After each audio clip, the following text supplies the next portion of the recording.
implementasi. Namun dalam bab 6, penulis juga memperkenalkan bahwa keberadaan lapisan pemerintahan yang terpisah dengan legitimasi dapat menimbulkan masalah. Alternatif untuk menangani lapisan-lapisan pembuatan kebijakan oleh analisis Pressman dan Wildavsky tentang penanganan isu kebijakan dalam konteks antar institusional, di mana lapisan semacam ini dipandang sebagai yang membuat distorsi terhadap tujuan awal kebijakan menjadi lebih mungkin. Next slide.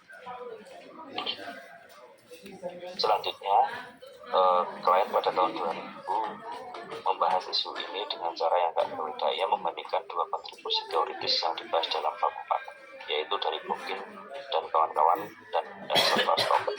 Bokin dan kawan-kawan masalah komunikasi antar lembaga dalam Wilber tentang memastikan pesan-pesan tertuju tepat. Stoker fokus pada masalah kolaborasi antar lembaga, manajemen proses tawar-menawar antara lembaga yang terlibat. Selanjutnya adalah horizontal interorganization relationship. Seperti yang telah dijelaskan dalam bab 5, kolaborasi antar organisasi dianggap sangat penting dalam pendekatan modern terhadap tata kelola. Banyak kesulitan dalam tulisan tentang implementasi terkait masalah kolaborasi horizontal yang sangat penting. Lihat Ellis et al. 1988, Hardy et al. 1992. Powell dan rekan-rekannya pada tahun 2001 mengkonseptualisasikan ini dalam pentingnya tiga aliran. Yang pertama adalah aliran kebijakan, sejauh mana tujuan organisasi dibagikan atau disampaikan.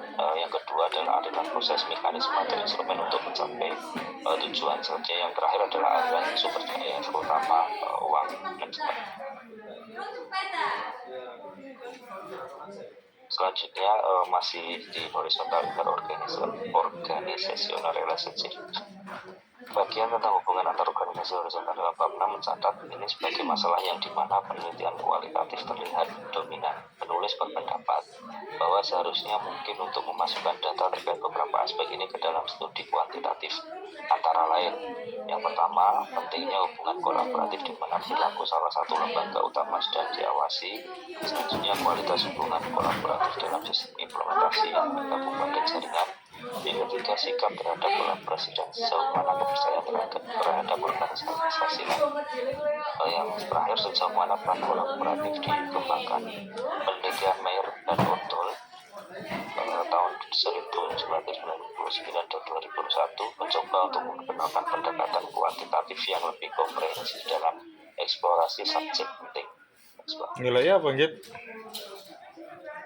Looking at the part of the process, pemahaman tentang implementasi dapat ditingkatkan dengan perhatian yang cermat pada tingkat-tingkat spesifik. Penulis mengacu pada pentingnya studi tentang perilaku birokrat tingkat jalanan atau street level birokrat. Karya Michael Lipsky tentang birokrasi di tingkat jalan dipresentasikan mempunyai kontribusi penting terhadap teori implementasi. Penulis mendukung argumen dari Lester dan Bokin yang menekankan pentingnya memahami kepentingan, motif, dan sumber daya individu pelaksana dalam menjelaskan dan memprediksi hasil implementasi kebijakan. Next slide. Selanjutnya adalah causal versus manipulable variable. Mempertimbangkan dengan cermat terhadap faktor eksternal yang tidak dapat dikendalikan oleh mereka yang merumuskan dan melaksanakan kebijakan sangat penting untuk studi implementasi kebijakan. Keberhasilan atau kegagalan studi implementasi tergantung pada hal ini. Pandangan pesimis terhadap intervensi kebijakan dan implementasi seringkali dipengaruhi oleh faktor-faktor di luar kendali pemerintah. Penulis juga menyatakan bahwa kritik terhadap studi implementasi yang pesimis seringkali terjadi karena kesulitan para peneliti dalam memperhitungkan variabel-variabel eksternal yang tidak terlibat langsung dalam proses kebijakan. Dalam contoh kebijakan ketenagakerjaan, perubahan ekonomi bisa memperburuk pengangguran dan kesulitan penempatan pekerjaan kecuali ada kebijakan inovatif yang diterapkan. Next. Selanjutnya, work example. Bagian ini menawarkan cara untuk memahami tantangan yang ada dalam melakukan penelitian implementasi kebijakan. Penulis menggunakan contoh nyata untuk menjelaskan masalah-masalah yang timbul dalam penelitian implementasi yang terkait dengan satu isu kebijakan. Dalam hal ini, isu yang dipilih adalah adopsi anak yang berada dalam perawatan jangka panjang oleh otoritas sosial lokal di Inggris. Jadi Michael Hill dan Peter Hub ini mengambil studi kasus tentang kebijakan adopsi di Inggris itu.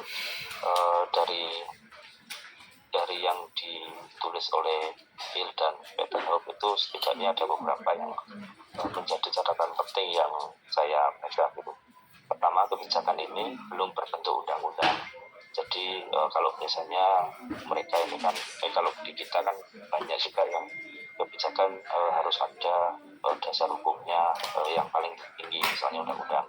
Itu kalau yang ditulis di dan ini belum ada. Terus kemudian mereka hanya mengatur kebijakan diatur dalam petunjuk atau pemerintah pusat. Jadi pemerintah pusat kemudian memberikan, mungkin kalau di sini semacam petunjuk teknis gitu atau surat edaran menteri atau dan sebagainya, itu untuk kemudian melakukan kebijakan adopsi ini. Di surat itu kemudian adanya indikator penilaian kerja, pengukurannya melalui indikator penilaian kerja. Nah, terus kemudian sebenarnya mereka juga membahas tentang isu pendanaan kompleks dalam konteks hubungan pusat daerah di Inggris, namun tidak dibahas secara detail itu. Tentunya adalah saya penulis juga menulis pentingnya data kuantitatif yang diberikan oleh Departemen Kesehatan. Jadi yang dimaksud data kuantitatif yang diberikan oleh Departemen Kesehatan ini misalnya adalah anak yang kemudian harus diadopsi ada berapa, kemudian dari tahun ke tahun apakah kemudian kebijakan ini berdampak atau tidak berdampak, itu apakah ada kenaikan misalnya dari tahun ini terus kemudian tahun-tahun setelahnya adopsi tersebut gitu. Terus kemudian memperlihatkan kompleksitas implementasi kebijakan antara pemerintah pusat dan pemerintah lokal tentang otonomi lokal. Jadi kalau yang ditulis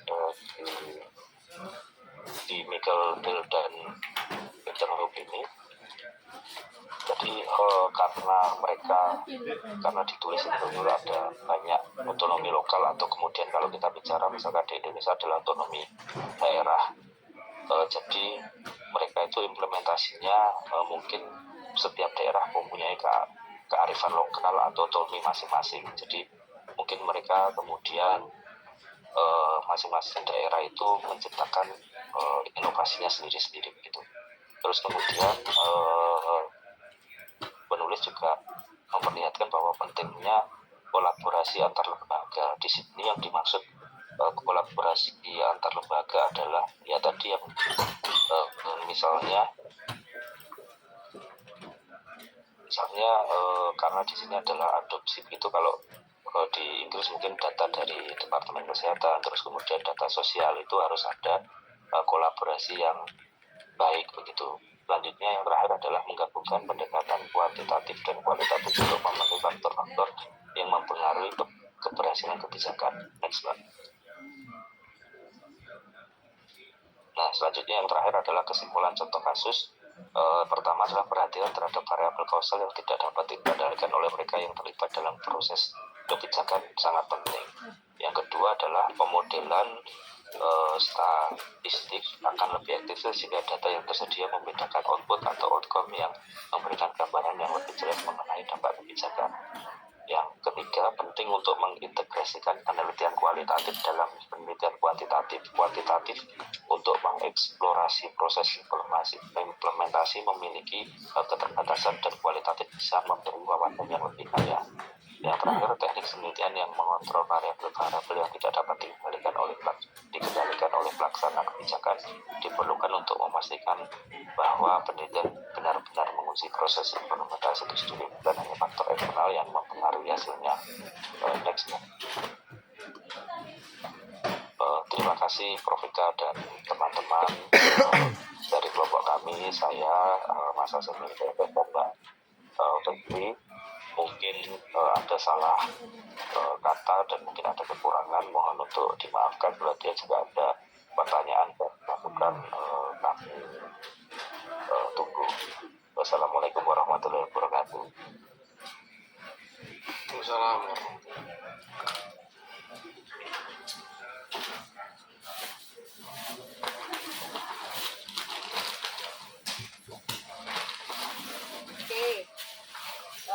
terima kasih ya Mbak Febriana dan Mas siapa tadi lupa tapi Mas Asep dulu. Asep. Ya, Mbak bisa di-share screen lagi Mbak? Ya, apa tadi PPT-nya? Yang awal itu yang I'm a bit confused.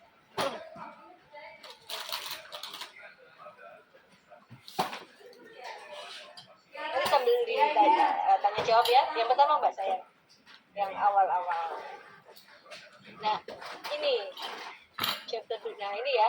Yang pertama yang namanya doing implementation research itu berarti kita melakukan research gitu ya, melakukan research tentang implementasi baik itu kebijakan atau program pembangunan atau proyek-proyek gitu ya.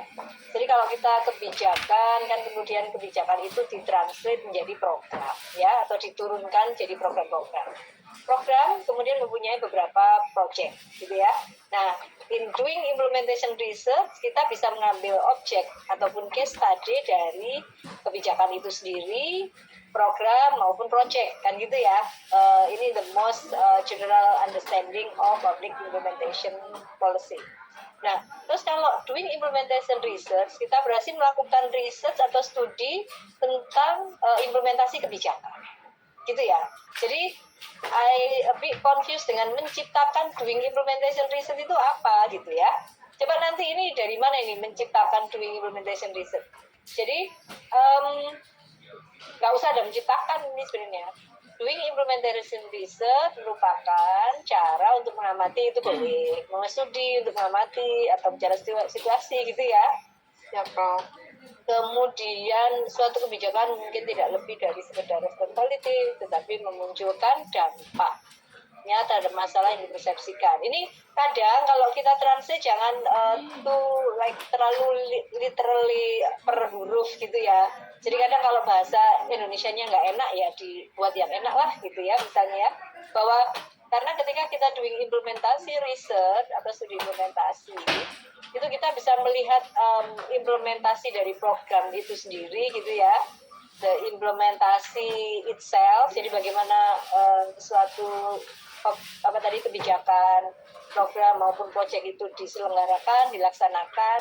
Kadang bisa implementasi itu dampaknya kita lihat gitu ya. Makanya ini yang kedua ini apakah kemudian implementasi yang sudah dilaksanakan itu sesuai dengan aturan, sudah optimal ya, how the actors, how the SOP misalnya sudah dilaksanakan dengan baik apa belum misalnya ya, dan kemudian dampaknya ke masyarakat seperti apa. Jadi kemudian pendekatan sistematis dalam studi kebijakan tentunya ini harus sesuai dengan protokol riset-riset yang ada gitu ya, kuantitatif atau kualitatif.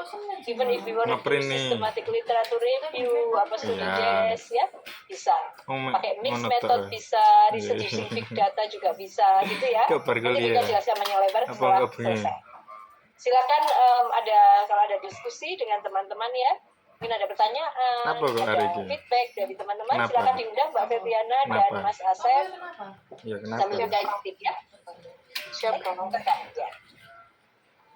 Izin rekan-rekan mungkin ada yang ingin menambahkan, bertanya, memberi kritik ataupun saran, monggo dipersilakan.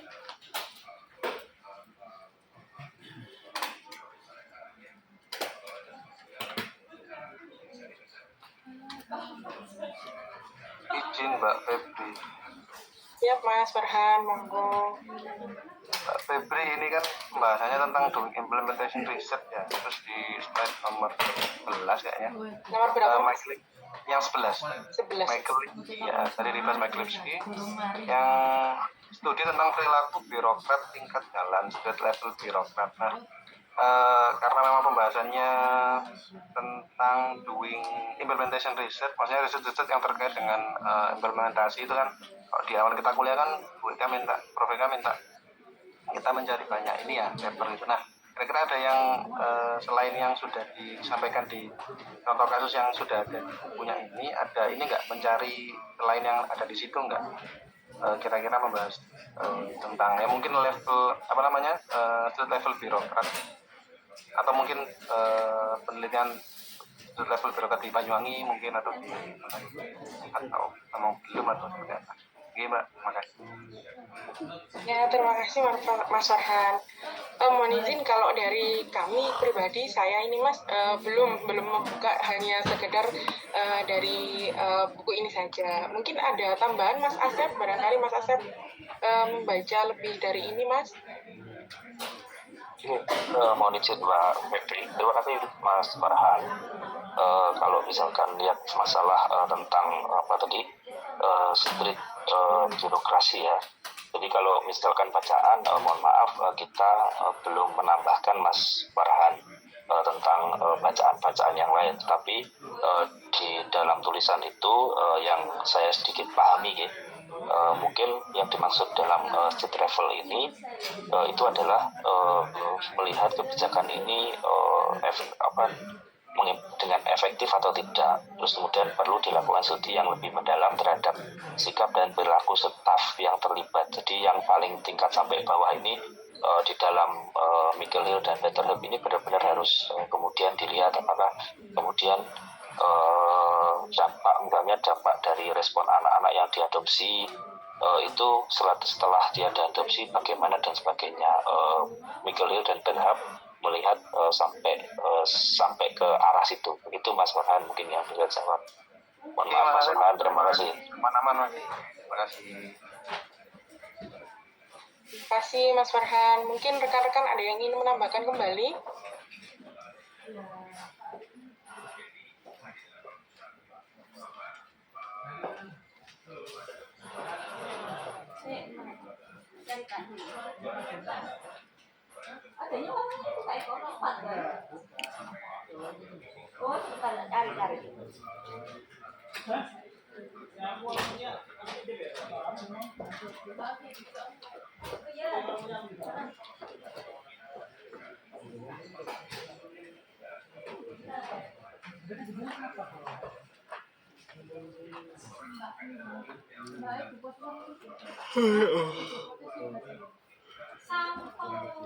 Izin Prof. Sepertinya rekan-rekan sudah beberapa dan kebanyakan sudah paham. Mohon izin apakah boleh kami lanjutkan di kelompok yang lain, Prof? Ya, boleh. Siap. Sebentar, ini tadi jangan lupa itu ya referensi sama dengan ditambah dengan jurnal artikel atau books lain ya nak ya. Ya, siap Prof. Terima kasih Prof. Mohon izin. Terima kasih. Ya. Prof Ika mohon izin, Prof saya ada rapat di kantor, Prof boleh meninggalkan kelas setelah presentasi. Mohon izin Prof, terima kasih Prof.